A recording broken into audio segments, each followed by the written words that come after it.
try to make it clear as possible from my handwriting in case you can see it well. But I think it's like too huge, but when I see the video, I see it's like too small.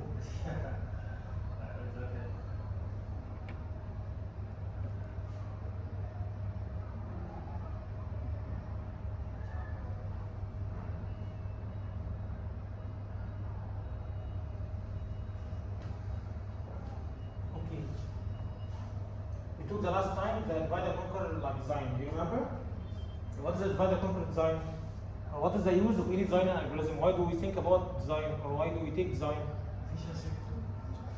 We need to solve some problem, that's right? Solving the problem like may require or like may have different solutions, that's right? Design is making like an efficient solution in terms of time or memory or anything for solving some problem.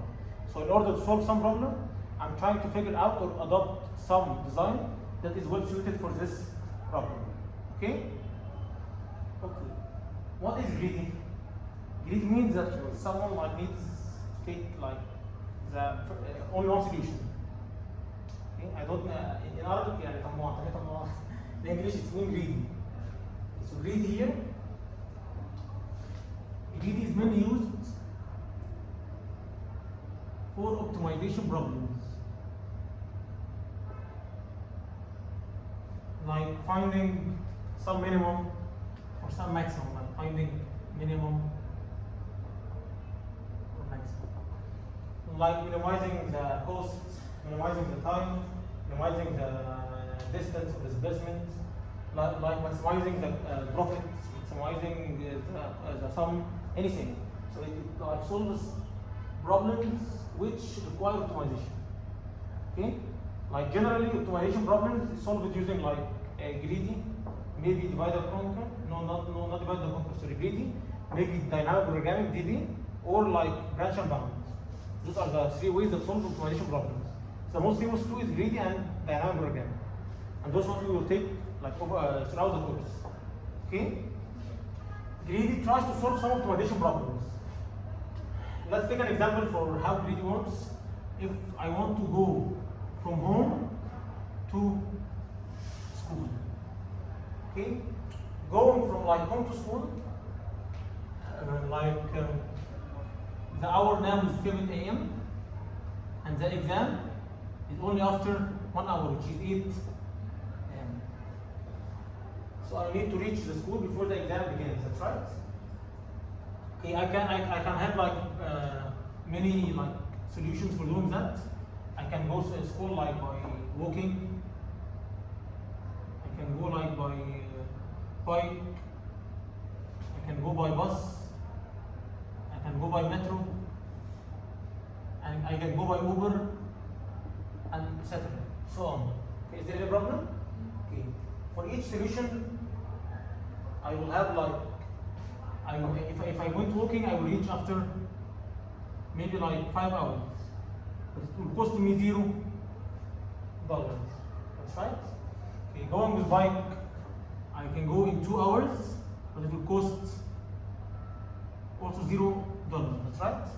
Going by bus may take 45 minutes and may cost like $4 or $60. Going by metro maybe take 30 minutes, cost $4. Going by Uber maybe take 10 minutes, but cost $25. Now for greedy solutions, or for thinking about greedy design, I maybe have like two givens in the problem. The first given is the objective. My objective here is to minimize the cost. I need to minimize the cost in order to go to school. But I have another constraint. That's right. So I need only to find the feasible solution that satisfies this constraint or limitation. What is the constraint? What is the condition that I have? I have a condition stating that I need to go to the school after 1 hour because the exam will begin within an hour. That's right, after an hour. So now, which of those solutions are unfeasible? I cannot like go with which solution of those? Walk and bike. Those is called unfeasible solutions. Why they are called unfeasible solutions? because it doesn't satisfy the condition I had. That's right. The remaining satisfy the condition. So I need to find out which one of them will satisfy the objective itself. Which one will give me the objective that I am looking for. I am trying to minimize the cost. That's right. Which one of those will minimize the cost?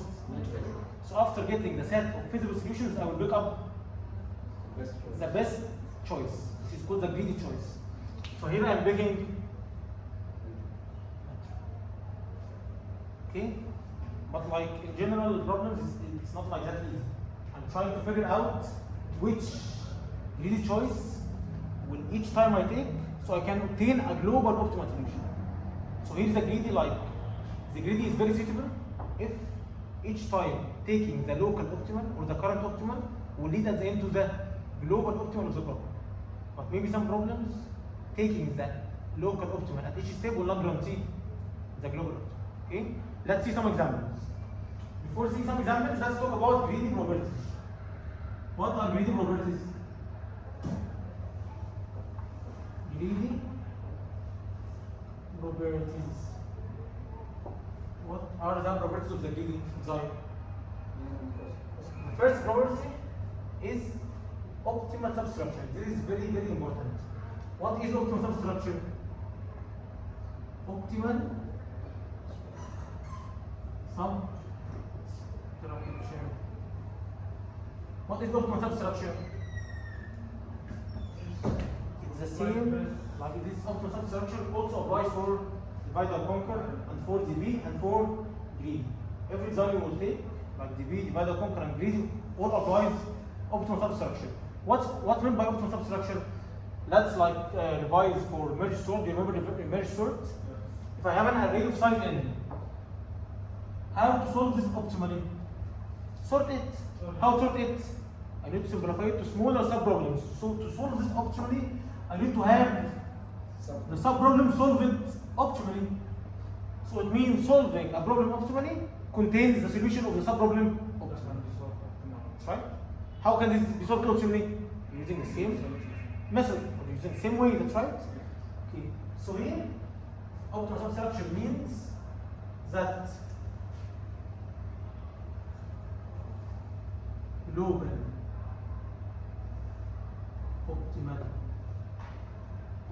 of problem, or not global optimal, like optimal solution.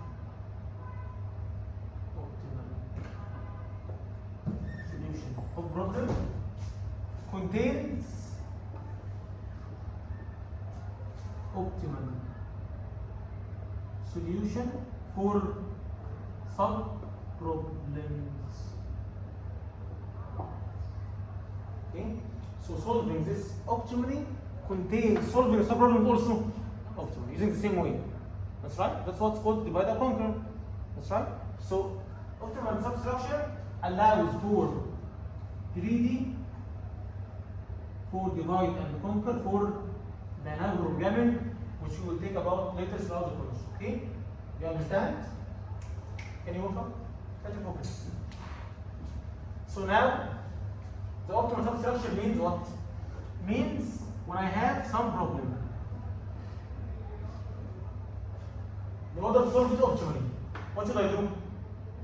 I need to solve a smaller sub-problem optimally, using the same way. That's right. So in order to solve this optimally, it contains the solution of a smaller sub-problem solved optimally. But how to solve this optimally? Using the same way, which is what we took in divide and conquer, which is optimal substructure. That's right. Did you got it? So here, it contains the solution of sub, and so on until I reach the base case. Okay. This is very important. When I reach a base case, does this guarantee having the global optimal?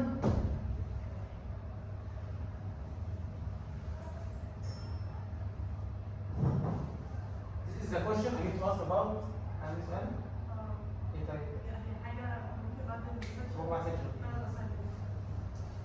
If I have a problem of size B, solve it in order to solve it optimally, contain a solution of a smaller sub-problem which is needed to be solved also optimally using the same way. That's right. Okay. When I reach the base case, did I get the global optimal solution or not? If I got the global optimal solution, then greedy Not good. It's good. Okay? But how can I get this global optimal? Is it valid or not? Let's think about it. How at first to go from this big problem into a smaller sub problem? You need to take some decision. You have to make a decision. Yeah, I have to make a decision. That's right. This decision is called greedy choice, or in other terms, local optimal. So the another important property in greedy is called greedy choice. It's very, very important. What is greedy choice? Greedy choice property states that the global optimal solution, this global optimal solution can be reached by selecting the local optimal at each stage. So it means the global optimal solution can be reached by selecting each time a local optimal solution. You got it? Yeah, but this means if I guarantee that this will lead to a global optimal solution, then it's called a safe greedy choice. Why it's called safe? Because it will allow me to reach the best solution for the problem. That's right? Yes. With only covering one choice at a time. Otherwise the greedy is not possible. I need to solve using another way than like TB or backtrack. So the greedy is used to solve some optimization problems, but I need to find a safe greedy choice. If there exists some safe greedy choice, then I can solve it using greedy design. Okay? Did you got it? Did you understand the two properties? Again, the optimal substructure means solving a problem optimally requires solving a smaller sub-problem optimally. Using the same way. So if I took here some greedy choice, or I took a local optimal using some way like a minimum, I need to follow the same exact way. And divide and conquer. What I did in the huge problem, I will do in the smaller sub-problem. Until I reach the best case. Okay? You have any question regarding this? Have any question? Is it clear? Okay. What is the advantages or the pros for greedy design? Advantages? Yeah, advantages. You basically reduce the time. The advantages, it is very fast, it is fast, At most we can simple, order that. and very easy to code. Easy to code. Why it is fast? Why it's fast? Because I'm not trying like to try two different sub-problems or three like DB, or in divide and conquer here I'm trying to solve two sub-problems. But in greedy I only solve each time one sub-problem. So if this problem has the size of n, it will maximum take order n, maybe less. Depends on the size of the sub-problem. That's right? There's no So regard. it's somehow linear or maximum polynomial, but it will not reach at all exponential, like backtrack or like backtrack, yeah. Okay?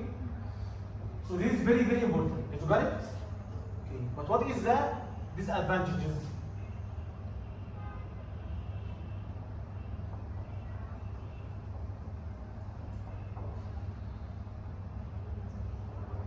What is the cons or disadvantages for greedy? The first disadvantage is that how to prove that this greedy choice is valid. How to prove that this greedy choice is safe. Proving that this greedy choice is valid is somehow difficult. I cannot prove it like mentally, I need to make like many cases or prove it mathematically. Okay? Like proving that this greedy choice is not safe is easy. I can only take one contradictory example or one contrast example. Having a one contradictory example will prove that this is not a safe greedy choice. But maybe I have like 10 valid options, but it is still not safe because there is another option I didn't explore yet. That's right. So proving that it is safe is somehow hard. Okay. So first, proving that it is safe is somehow hard. The second thing, some problems even don't have some safe greedy choice. I need to try all possibilities. That's right. let's take some examples. If I have here some source and some destination, and I need to minimize my distance from this source to this destination, I can have like two busways. This is the first busway, and this is the second busway. Okay. Maybe I have here 1 and 5. I need to minimize the distance. So what is the local optimal, or what is the greedy choice that I can take in the current situation, in the current stage? 1 or 5? Well, 1 is smaller than 5, that's right. But will this guarantee the global optimal? No, maybe after 1 I have here 100, and here I have 1. Here I have 2, and here I have 1. So the greedy will go to this busway and execute this. Why? Because he only solves one subproblem. So he cannot try 2 or more subproblems. He only need to follow one exact subproblem. So when following this subproblem using the greedy choice, he will not will not solve using will not solve the global optimal for the problem. That's right. At the end, I will have a solution of 101 is 102. But if I solve it using backtrack or like DB, I will have 2 subproblems. This will get me 1 plus 1 plus 1 equal 102. This 1 plus 2 plus 5 equals 8. So now I will get what's the minimum between both? 8. So like DB or like backtrack or like triangle possibilities will guarantee for me the global optimal. That's right. So that is basically doing it with GB bottom up approach, right? Yeah, exactly. No, not for today. I'm telling you what is the disadvantages for using greedy. It will not be possible to solve all problems with greedy. So you definitely don't know anything about the future. You only deal with the present. You don't want to. Yeah, exactly. So this is a very important takeaway. In greedy, do I know further, or do I depend on further steps, or only current steps? Current steps only, and maybe previous steps. In some problems, I need to depend on previous steps. But like the most common, I depend on current steps. But do I depend on future steps? No. When I'm in the first stage, I'm comparing only 1 with 5, which is the current step. Do I look after that? No. I neglect the remaining stages. But in DB or in backtrack, I try to solve this one and I try to solve this one. After solving both, I will compare between the results and take the minimum one out of all subproblems. Did you get it? Is there anything hard regarding this? Okay. Another example. If I need to get the maximum sum from root to leaf. If I have a tree like this, here 10, and here 20, here 30, here like 80, 90, and here 40, 60. Okay? I have some tree, and I maybe have the same tree here, 10, 20, 30, 80, 90, 40, 60. Is there any problem till now? Okay. I need to solve this using one time greedy and the other time using divide. Okay? Or backtrack, that doesn't matter. Focus with me. So here, what will I do? In the first, I have only one possibility, which is taking 10. That's right, okay. After this, I have how many possibilities? 2. So I will compare between them. I need to maximize, so I will take the maximum. So the greedy choice is taking the maximum. But is this safe greedy choice? Let's discover. Taking here the maximum will give me 30. So here I have 10. Now I have 10 plus 30, which is 20.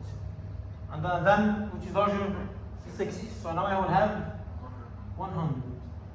In greedy, when I have optimal substructure in greedy, at the best case, I already got my solution. Okay?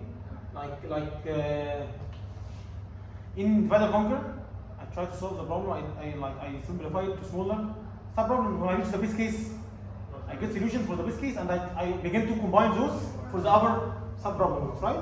But in greedy, when I reach the best case, I have already solved the problem. There is no combination. I have already solved the problem when I reach the best case. While in divide and conquer, when I reach the best case, I begin to combine those solutions for the best cases. That's right. Did you understand it? Okay. Do greedy and divide and conquer follow top down or bottom up? Ready? Both of them are top down. Why? In both, begin with a huge problem and simplify it to a smaller. Or if we're getting this optimally, require getting a smaller subproblem optimally. That's right. So we solve it using top down manner. That's right. But in DB, it's bottom up. We'll take it later on. Okay. But both are top down. The difference that in the base case here, I already finished my solution and I have only one subproblem, not two or more like in divide and conquer and DB. Okay. Did you get it? Okay. This is top down. Okay. Which one of them depends on future steps?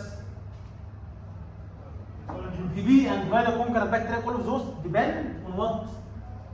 Depend on further or future steps. While this doesn't depend on future, maybe previous or current, right? Doesn't depend on future. Okay. What is the benefit of depending on future? I will wait until this be optimal solved and this be optimally solved, and based on both, I will compare them and get the optimal for this. So how can I do this? I'm here, that's right. I will try to solve this and this. Solving this will require me to do the same, but for a smaller subproblem, which is solving this and this. Here I reach the best case, which is I will return 80, the number itself, that's right. And here I will return 20 doesn't have a solution for this yet, so it will return here 9. Now I have both solutions for the left side and for the right side. I need to maximize which one is the maximum. Did I move in like a specific busway, or I tried both busways? I tried both, or I tried all busways. That's right.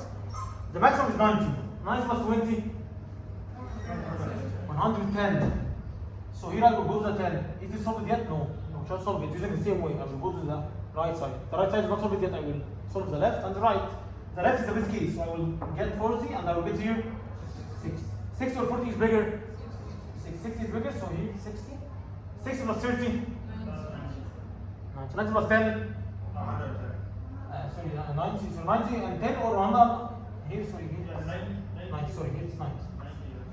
90 is greater or 110? 110 plus 10? 120. So divide and so here try all possibilities, guaranteed for me the global optimal solution. But greedy didn't guarantee for me the global optimal solution, means that this choice is not safe. So I need to try all possibilities. Is it valid? Okay, so this is the greedy design, like in general. Is there any question regarding this? Okay, let's go for the example.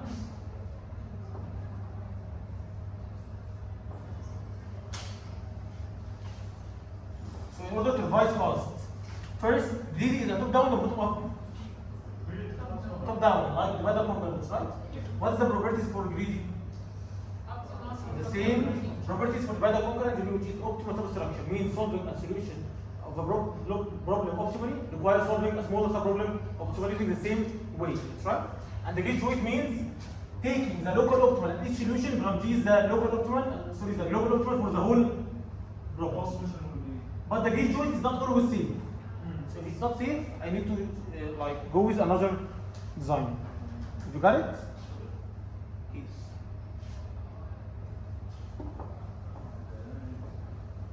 How much is the clock? 12 more. We'll make a delay like for 20 minutes or something like that. Okay?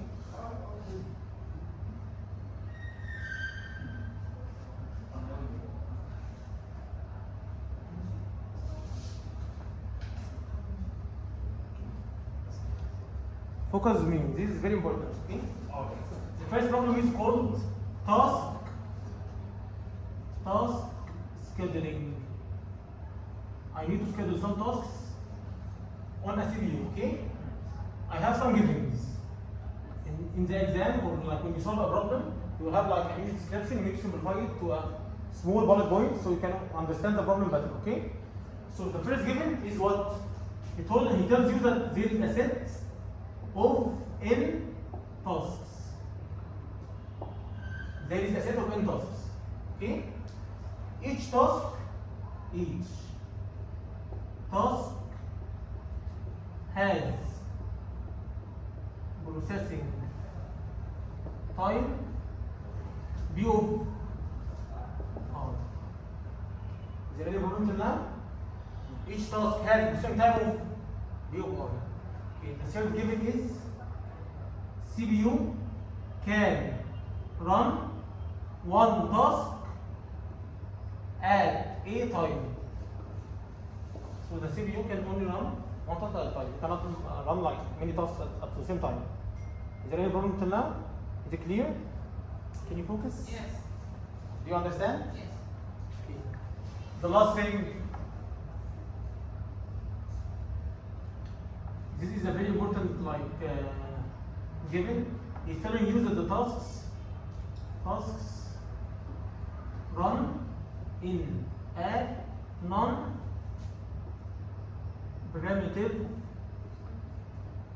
manner. What's meant by non-primitive manner?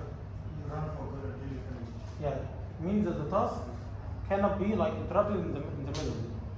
Like unlike the OS and Windows. In OS and Windows, you can like have the Word program open. That's right, and then you can switch to YouTube to open some song or something like that, and return again to the Word. That's right. So you can stop some task and continue it later. That's right. Okay. While non-preemptive means that once a task started, it cannot be interrupted until it finishes. So I cannot stop the task at the middle. Did you get it? You have any question till now? Okay. What is the target? What does he need to solve? The target here, he needs to schedule these tasks in order to minimize their average completion time. What is the completion time? What's meant by the completion time? The time for the task to be completed, that's right? Okay, if the task has the same time it means the time for the task that the task is operating. Okay, so the same time is the time where the task is operating. So here the completion time. If I have like task 1 takes 2 units of time or 2 seconds. Okay, task 2 takes 4 seconds. If I schedule task 1 first, so task 2 will take 4 seconds, but it will be completed at 6 because it will be scheduled after the first 2 units of the first task. That's right? Yeah. Okay. So here, in other ways, he needs to minimize 1/n summation I of equal to 1 to n C of. How to minimize this? He needs to minimize this.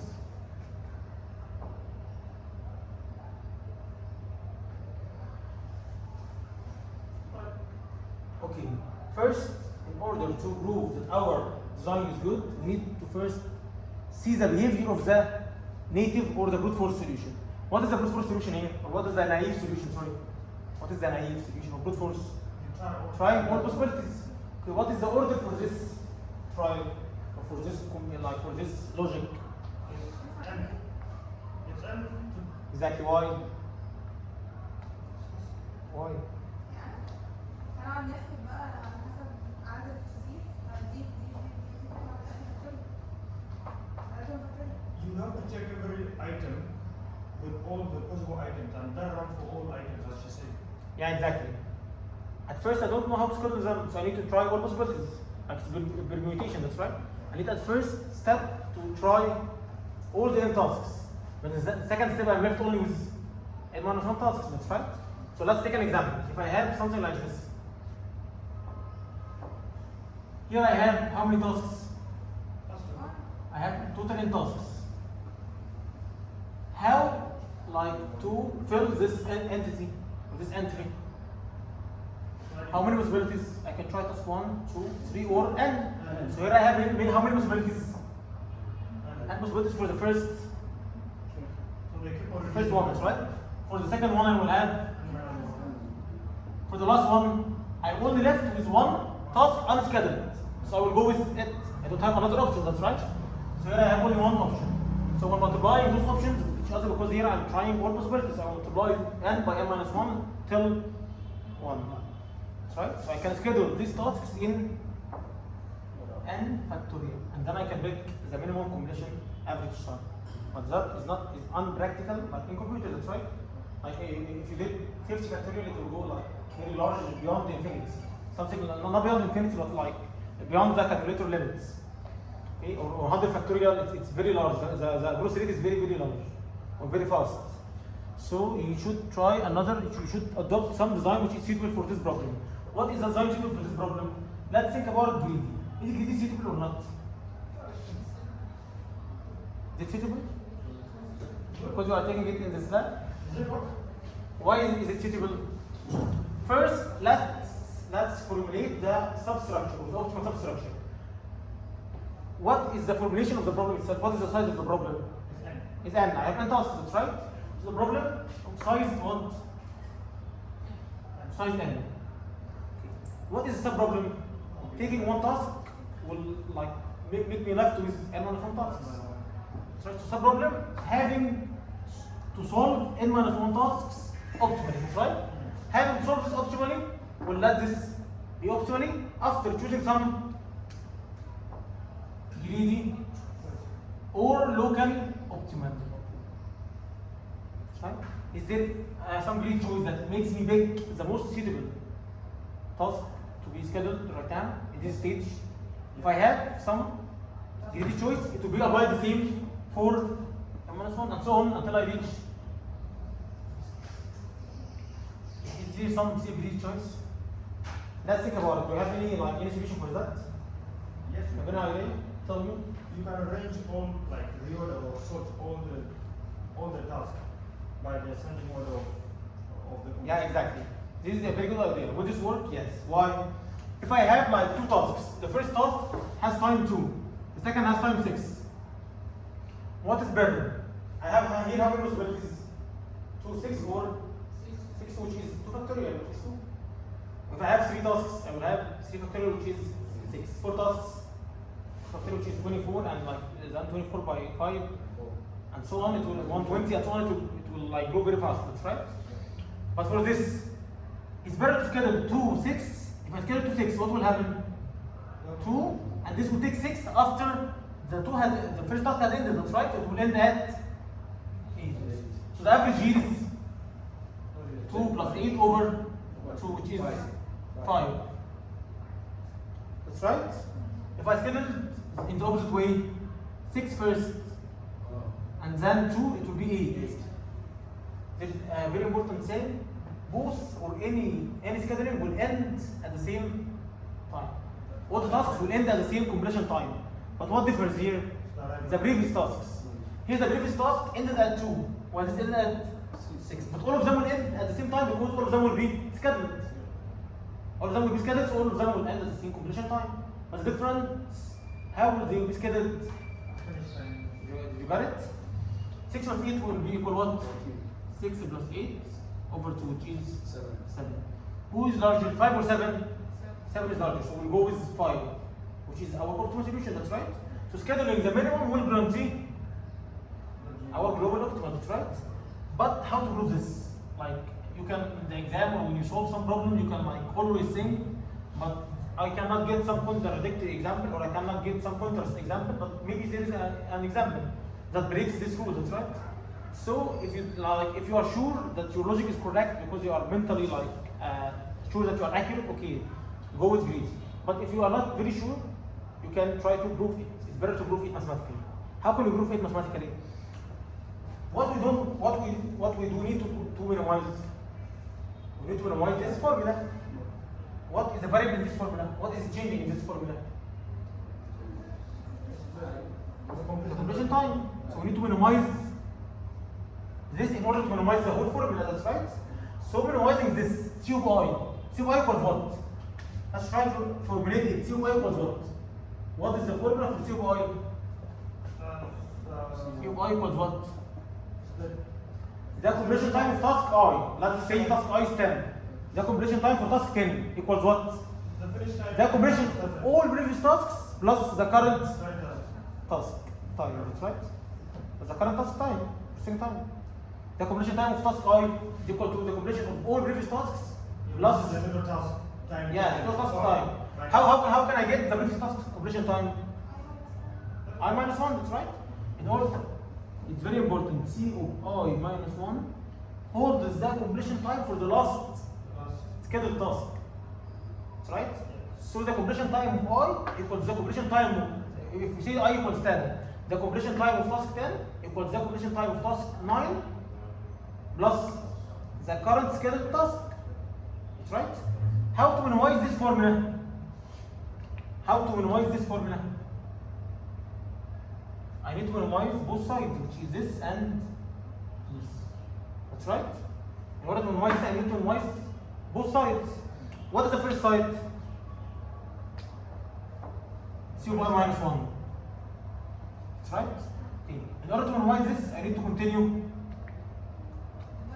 this formula till the end. Because this formula I have another simplification, that's right? But what about this? How to minimize this? If I have 20 tasks and I already completed 10 tasks, how to minimize this? Select which task. If I am left only with 10 tasks, I have 20, I have finished 10, I'm left with the remaining 10. How to minimize this completion time? Take which one of the 10? Take the minimum. Take the smallest one in the same time. Take the minimum, that's right? So let's write it B of what? Of M of I. B of I will not be very suitable because B of I means that at the same time number I. Doesn't guarantee that it's the minimum I. So I'm writing here MI, which is the minimum I. Minimum tens, minimum nines. You got it? Yeah, minimum like MI, minimum nines, minimum tens, and so on. Did you get it? Is there any problem? Okay.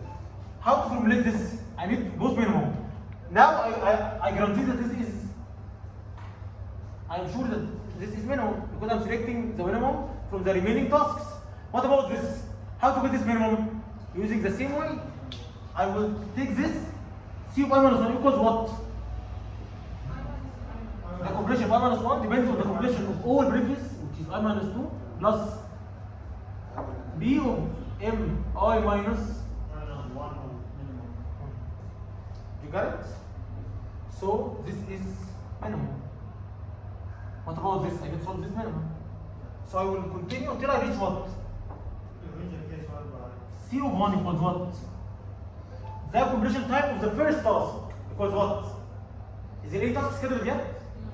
So 0 time before me, that's right? So there's no time behind me, it's 0. That's right? So it's already minimum, there's no time behind me. How to minimize another part? If I am having like n tasks, let's give n to 20. If I have 20 tasks, which one that minimizes the equation? Which one is the 20? The minimum one? That's right. So I will take B of what? Of M of 1, which is the first minimum. That's right. First minimum here it's I's minimum, but here it's the first minimum. So now I'm sure that this is minimum. So C1 is minimized because I'm taking the minimum at the same time. So this is minimized. That's right. When this is minimized, who depends on C1?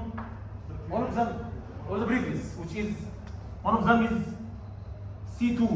C2 equals what? C1, which is already minimized. Already minimized it, so it's minimized. How to minimize another side? Take which task? The minimum from the remaining ones. How many remaining? N minus 1, which is 19 in our case. So I will take the second minimum, which is B of M of 2, because the first one is already taken for the first schedule, that's right? Did you understand? So now this is also minimum. Minimum and minimum, this will be determined.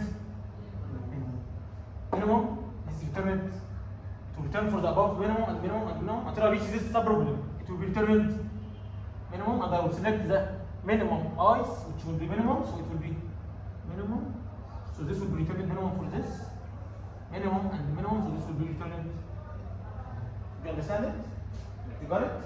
So now I prove that it will be minimum by induction. I'm each time telling you I need to minimize this, how to minimize this, I will solve it until I minimize the first completion time, which will minimize the above completion times.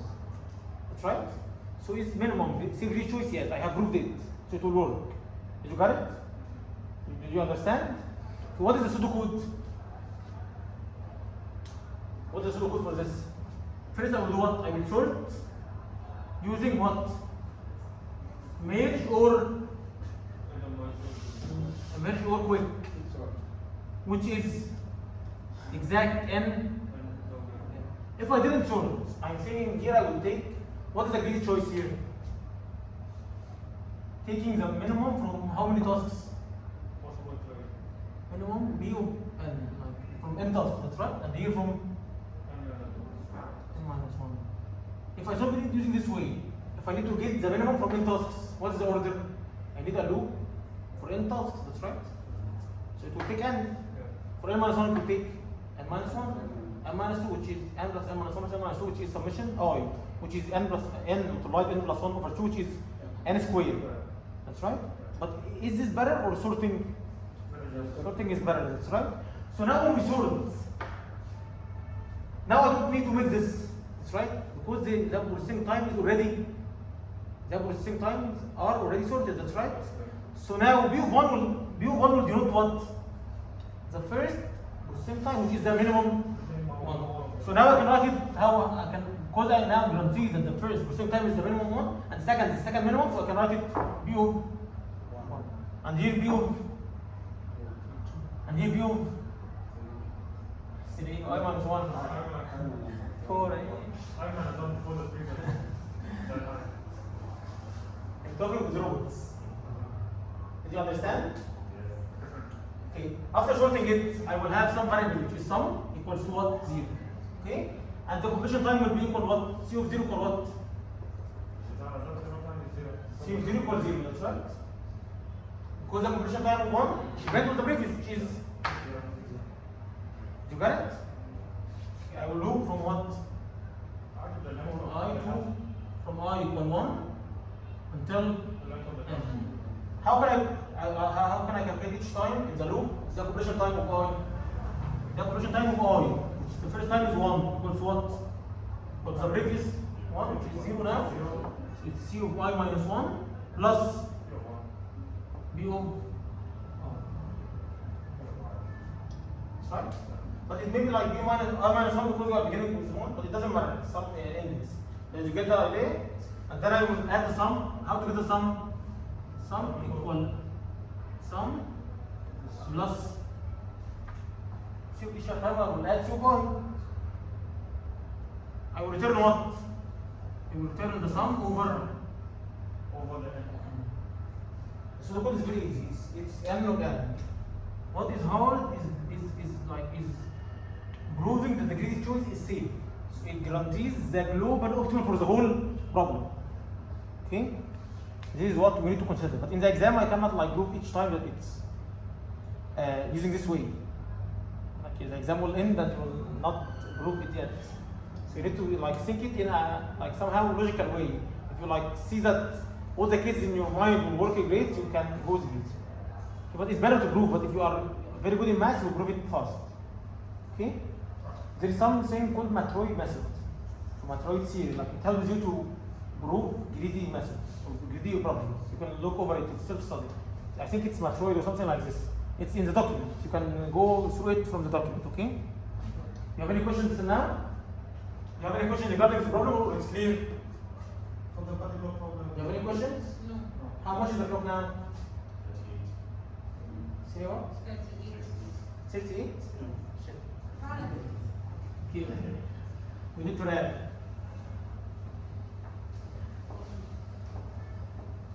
20 minutes and we'll finish it. Inshallah.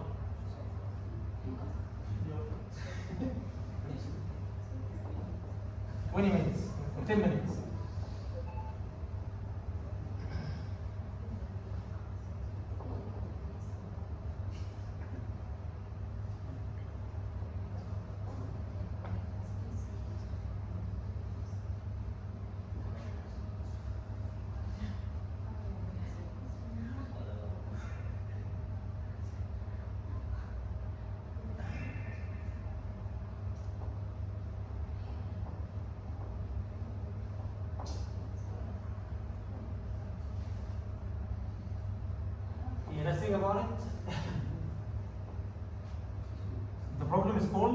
named activity selection. This is a very important problem. If variation is very important in the exam, you need to understand it well. It has many variations, and each variation makes the problem different. So it's very important. Okay, what is the given? The given here, he says that you have single resource. You have one resource only. This resource is, for example, a lecture hall or a CPU, something that like is used by some activities. Okay, so you have a resource that will be consumed by some activities. Okay, you have set of n activities. You have a single resource and a set of n activities. Okay, each activity from the n activities, each activity has a starting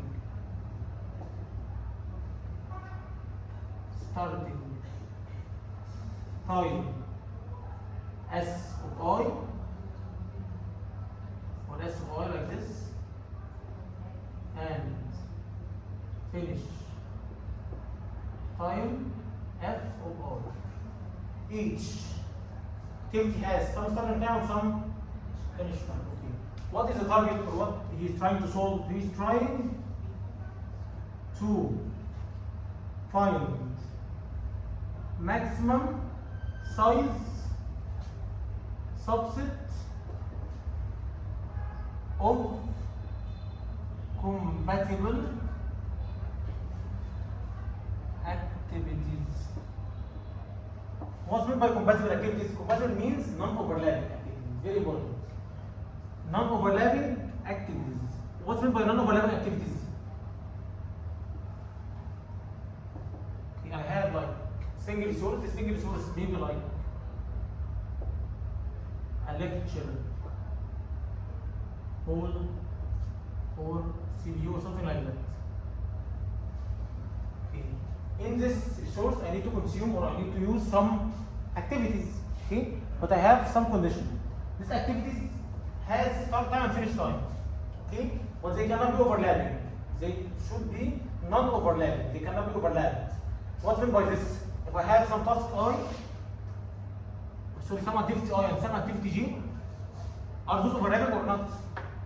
So they are valid. Why? Because the start of J is greater than or equal to the finish of I. Or in other terms, if we consider that the J is this one, so the start of I is greater than or equal to finish of J. Okay? You got the idea for the problem? Okay, let me show you for you like some visual description for it so it can be easier.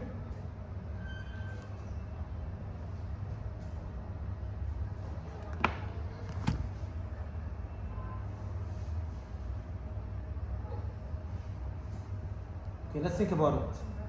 Here is an example for the tasks. I have some tasks and tasks, sorry, and activities. Okay? Can I schedule, or sorry, can I like take 1 and 2 in the resource? No, I cannot consume both or cannot choose both because this have an overlap with this.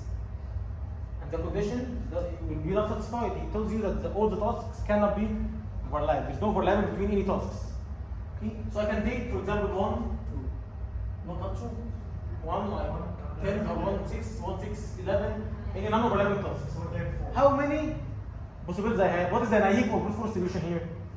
To check each activity across all the other activities. No, why I need to check why?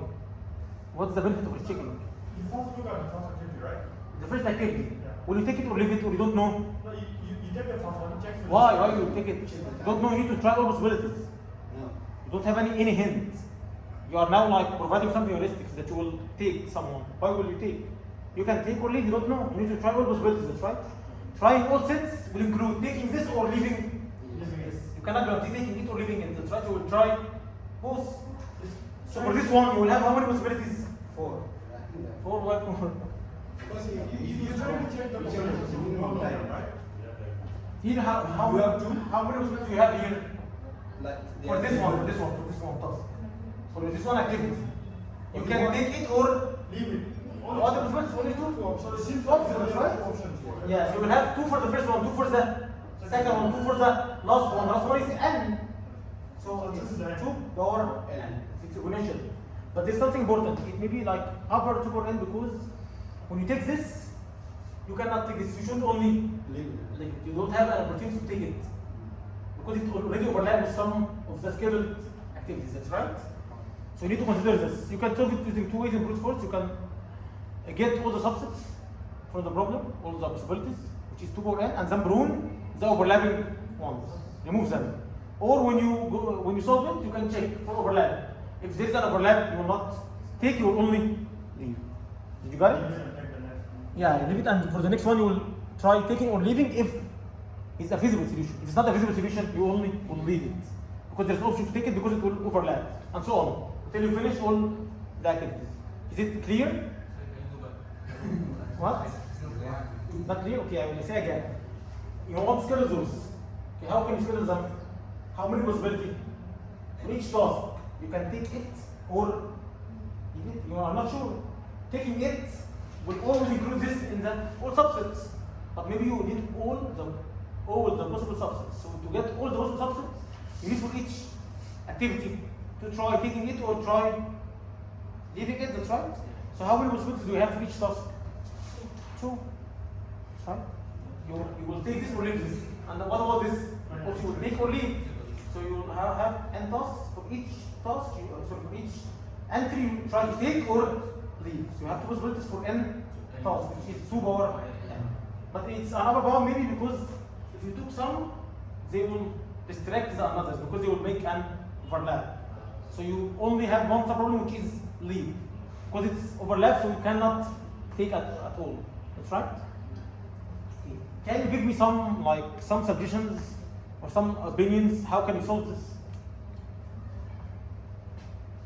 If you have any suggestions or any opinions, you can tell me. How to schedule? How to get the maximum size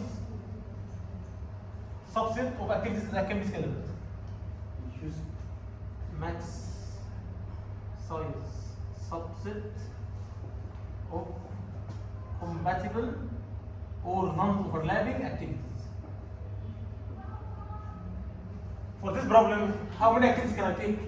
I can take, let's see, 4, 2, and 8, and 11, and 1, which is 4. The maximum is 4 only. Yeah. How can you have some greedy choice, which is a safe greedy choice that can guarantee for you the maximum size each time for any problem, for any input?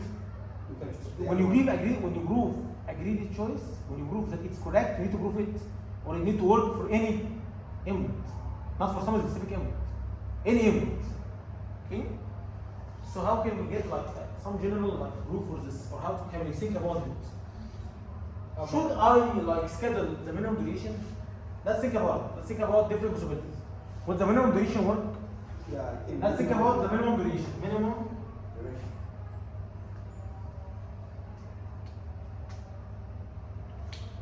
Let's think about it. The minimum duration. Will it work? Will taking each time the minimum duration work? How to prove it? If you think it's safe, try to find some contradictory or some contrast example. If you find some contrast example, then it will not work. Because if only one example breaks the condition, it will not work at all. You cannot depend on it. Okay, let's think about the minimum duration. What if I have this task, and this task, and this task? Which one has the minimum duration? This one, but it will block both because there is some overlapping. That's right. So I will only take one, but the maximum is taking 2. So this problem is not valid because the greedy choice is not safe, because it failed at some case. So it will not guarantee the global optimum. So I cannot go with this. Do you have any other suggestions? Any other opinions?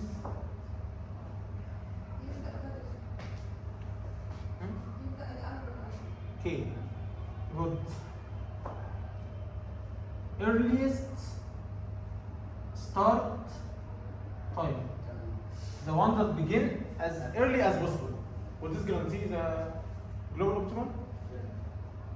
Let's see some example. Maybe this one begins here and ends at the end. But someone begin here, here, here, here. When I take the first one begun, it's task 1. It will continue till the end, and I will take only one What if this element. earliest- But the better is to take all the 4. What if this Right? take So this earliest- one is not correct. Also, taking the last start time is not correct. So the last finish time. Last finish time. This one will finish the last one, but taking it will block or will restrict all the scores, right? So also, last finish time is What if we combine the first two? wrong. Combine which? First two, which is this and this. Very good. Can you formulate it in some clever way? First, I will go for your solution, but first, let's think about this because many of you like suggested it for me. Like minimum number of overlaps. Will this work? Minimum number of overlaps. With each with each opinion you say yes. There is no at all. For this minimum overlaps, which means what? 11 overlaps only with this task.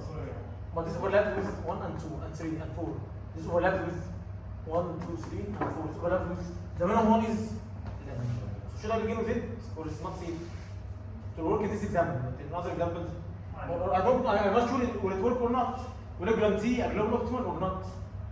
Let's see a contradictory example. Let's think about it. If I have something like this, I have like this, okay, and I have this, and this, and this, and this, okay, and I have this. Which one of them has the minimum number of overlaps? This has how many overlaps? 4. 4, and this has 4. This has 5, which is 1, 2, 3, 4, 5. That's right. This has 5 also. This has 4, 4, 4, 4. Which is the minimum one? This has how many overlaps? 1 and 2. So both of them cannot be taken anymore. So I will be left only with 1, 2, 3. But there is a better option, which is taking 1, 2, 3, and 4. So taking the minimum number of overlaps will not work because there is some case which will not work. That's right. So will this work or not? Someone told us that we should combine this and this. If I combine the early start time with the minimum duration, like you are referring to different tasks. Maybe this is the early start time, and maybe this is the minimum duration. How to combine them? They are referring to two different tasks. So how can you do this? Let's think about something different, something more clever. How to schedule some task and maximize the space after it, or maximize the unscheduled space. You need to schedule these activities over the whole space. How to schedule some task in order to leave the maximum space left unscheduled. Take what? Take the earliest finish time. This is very important. Why? Taking the earliest finish time means what? I will take the task that will finish as soon as possible. It will maximize the space, the empty space after it. That's right. Something like this. Which one will finish most early? This will begin early, but it will finish so far. But this will finish early, so it will leave after it. So you're sure that All of this undiscovered or unscheduled space, so I can schedule in all this space. Did you get it? After scheduling this, which one should I pick?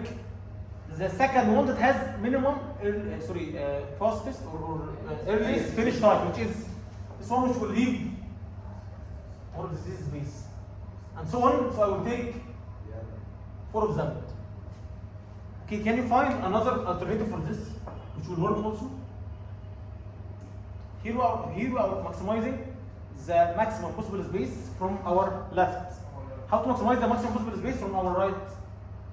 the one that is The last starting time. Exactly. the last starting time, not the last finish time. Last finish time will give me this.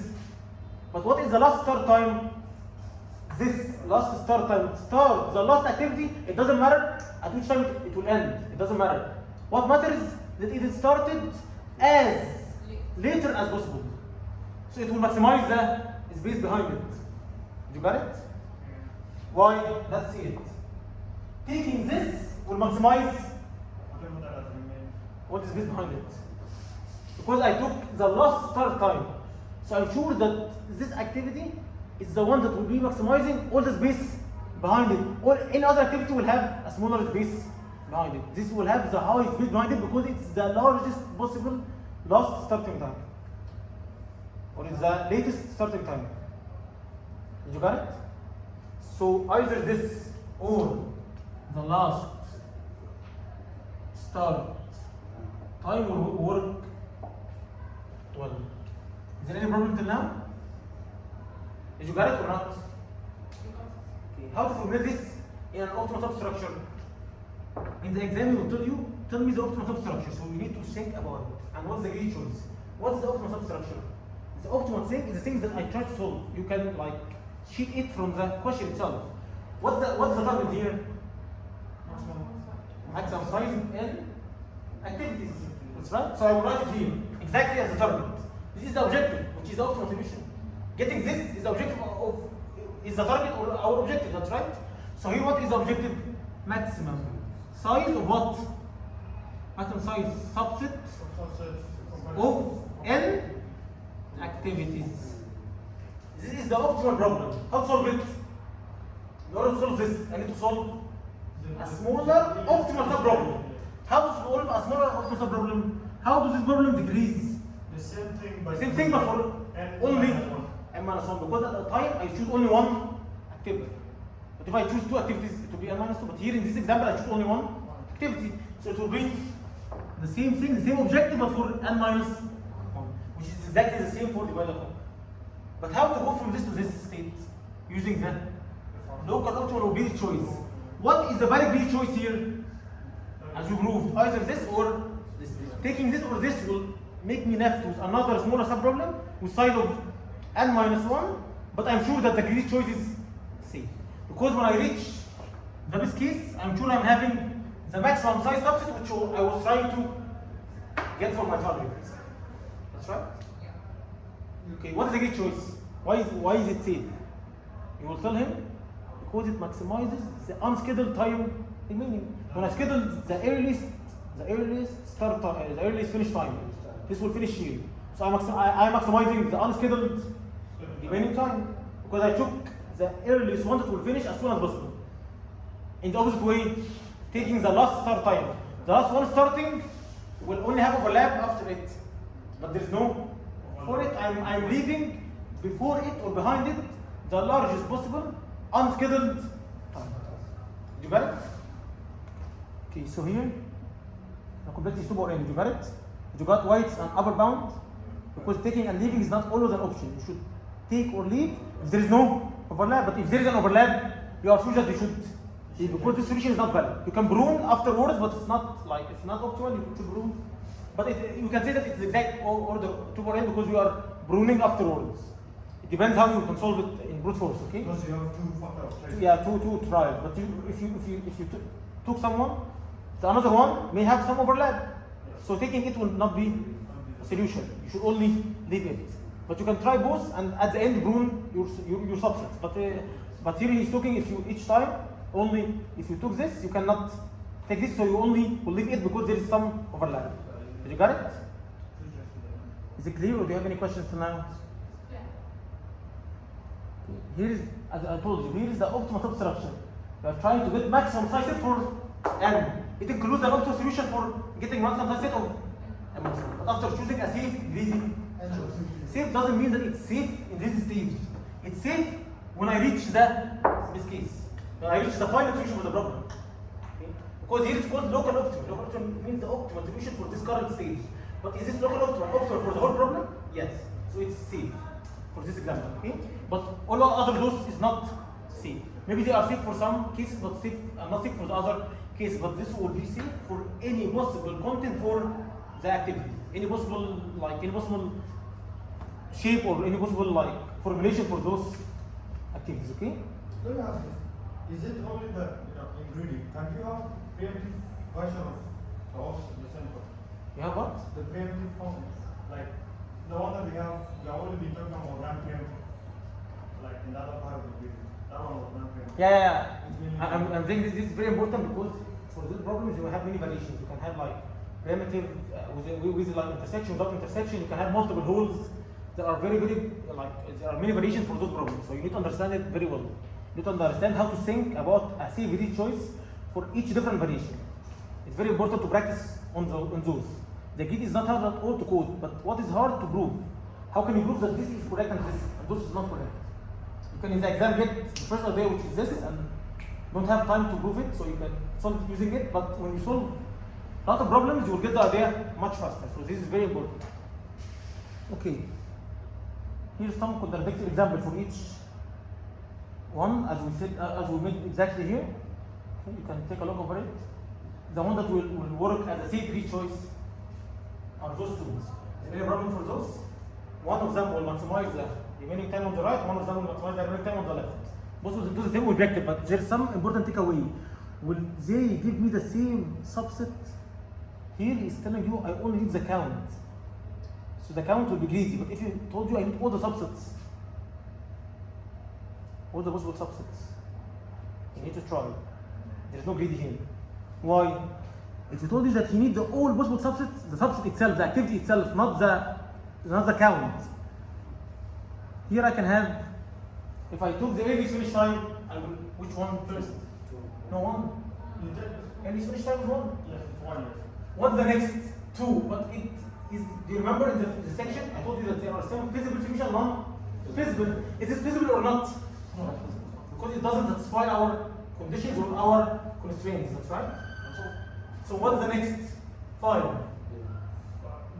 No, but it's 3, it will not work also. What's the next? 4. 4 will work. 4.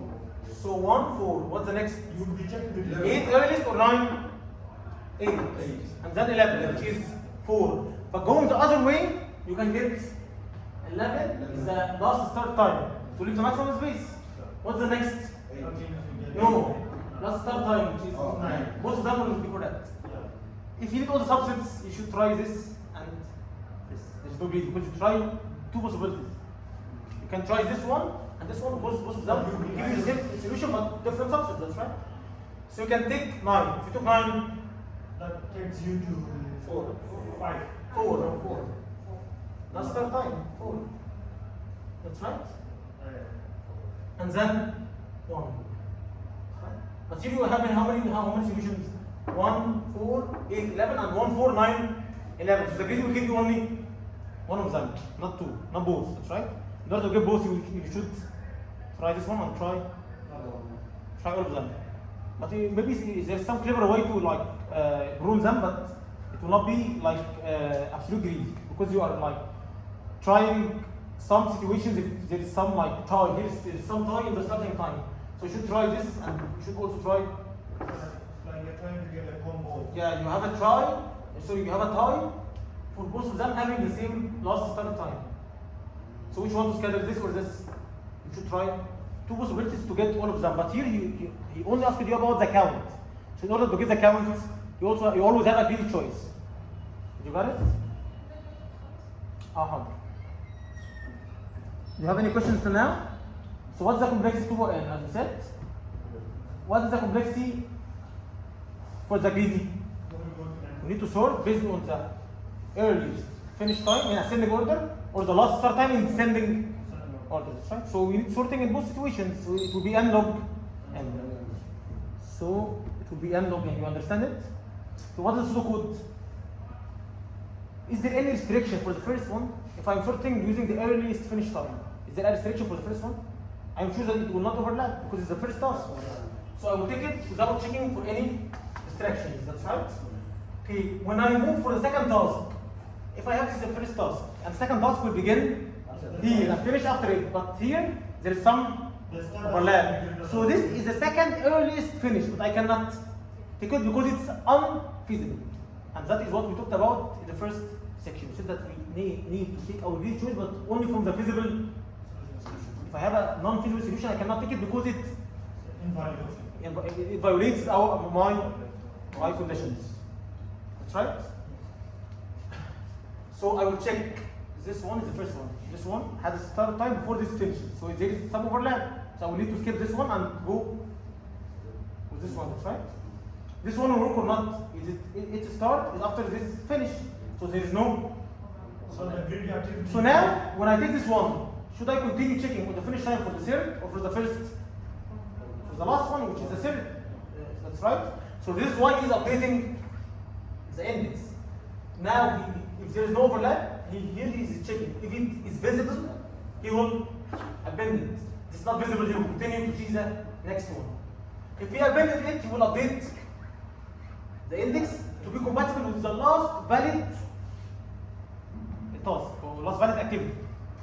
Last non-overlapping earliest finish time activity. Did you get it? The last non-overlapping activity that has the earliest finish time. Because if it has the earliest finish time but it is overlapping with some activity, I cannot take it because it's invisible. Did you get it? So the condition is on the feasibility. Yeah, the condition here for the visibility. Okay, did you understand why I'm moving the index here for R? Because I'm making the index for the last valid, or for the last non-overlapping activity. And the activities are already sorted in ascending order in terms of earliest finish time. So I'm sure that the current one is the minimum, has the minimum earliest or the earliest finish time. Did you get it? Okay. Do you have any question till now? Okay. For first recap, greedy again uses two properties. The first property, solving an optimal solution requires solving a smaller sub-problem optimal solution, which is called optimal substructure. But what is different about greedy? We only have how many sub-problems? We always have one.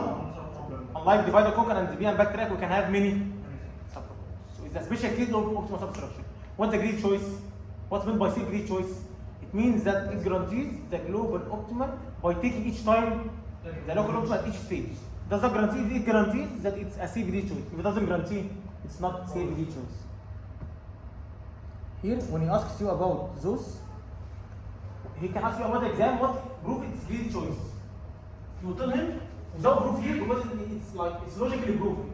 It maximizes the amount of unscheduled time remaining. When I take the early finish time, I'm maximizing the unscheduled time remaining. So I'm sure that this is the one that will maximize this space. Another one will have some smaller space. That's right. What about optimal substructure? As I told you, in order to prove it, I'm only proving the first one. How to solve this optimally? Solving n-1, solving the maximum size subset of n-1 optimally, plus a greedy choice, which is taking the earliest finish time. Both of them will guarantee that this is optimal. Okay, how to solve this optimally? Using the same way. So I need to write it only in the general abstract form for the first, or for the huge problem. Did you get it? Yeah. So here I'm saying optimal. The optimal is max size from n-1 plus my someone can tell me, but how will this be optimal? Using the same way. So I don't need to write it again. Okay? You see, it's repetitive by nature, like weather conquer. It's an optimal substructure, which is repetitive by nature. What I'm doing here is I'm doing here, but the only difference that I'm doing it on a smaller subset or a smaller subproblem. Did you get it? Okay, we have some bonus question. You should divide yourself into groups, maybe like 2 groups or one. For English speakers, you can be one group. Okay? For Arabic speakers, you can be another group. But there is no Arabic speakers except her, so you can be one group, all of you. What? Yeah, now. If you don't want it, it doesn't matter with me. I want to leave early.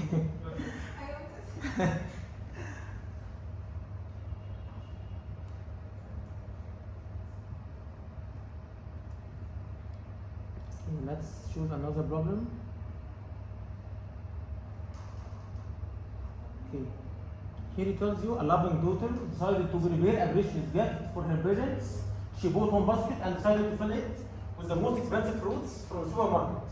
Basket can be filled with a maximum weight W. I can fill a basket with a weight W, okay? Okay. In the supermarket there is n fruits. In each one, the supermarket displays the full remaining weights, which is weight I, with the total prices I it's required to make. I will illustrate it easier from the example, okay? Here I have some example. Yeah, snap time. Here, what is the best solution? It's 265. Why? What I mean, I'm trying to maximize the profit. How to maximize the profit? This is the number. Solve it on your own. How to maximize this profit? Tell me the number for the test case and then tell me the greedy choice and the optimal substructure or the pseudocode. But it's better to tell me the general idea with the greedy choice. What is the greedy choice that each time will guarantee for you the optimal solution? Can you think about it in a pencil and paper?